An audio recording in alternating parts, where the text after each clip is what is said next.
que la question de l'inflation, de la vie chère, est une question centrale.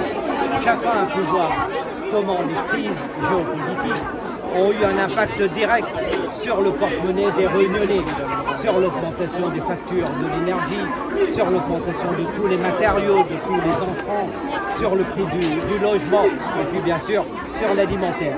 Et c'est pourquoi, lorsque nous faisons une campagne pour la paix, il faut aussi comprendre que c'est une campagne qui a un impact direct sur la vie des gens. Parce que dans le chaos, dans le désordre, ce sont toujours les plus faibles qui en paient le prix.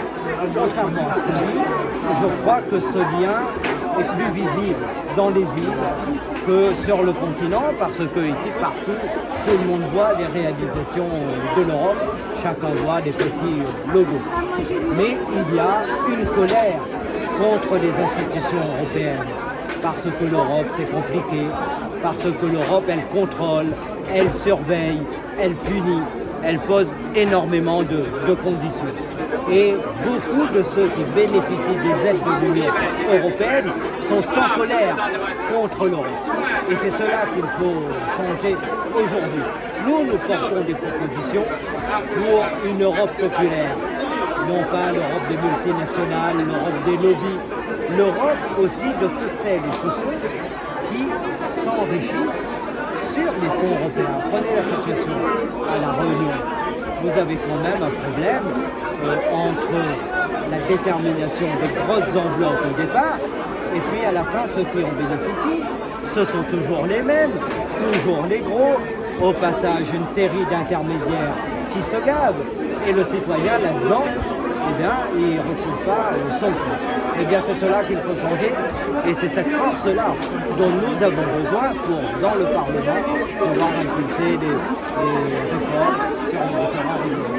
Nous avons commencé à faire une campagne pour que les gens s'inscrivent sur les listes électorales, pour que les gens aillent voter. L'abstention est trop élevée. Et nous aimerions être accompagnés dans ce travail citoyen par l'État. Mais malheureusement, il y a beaucoup de complications qui sont aujourd'hui apportées. Enfin, vous voyez les débats qu'il y a eu à l'Assemblée nationale. Mais nous continuons ce travail qui n'est pas en soi un travail pédagogique, comme je dis, mais un travail politique, un travail de conscientisation et un travail aussi de conscientisation sur les enjeux pour dire aux gens qu'il y a des choix clairs qui doivent être faits entre ceux qui sont pour les plus faibles, pour ceux qui subissent aujourd'hui la violence des politiques libérales, entre ceux qui sont les victimes de l'Europe qui tourne les dos aux plus pauvres, et puis celles et ceux qui veulent justement une Europe populaire.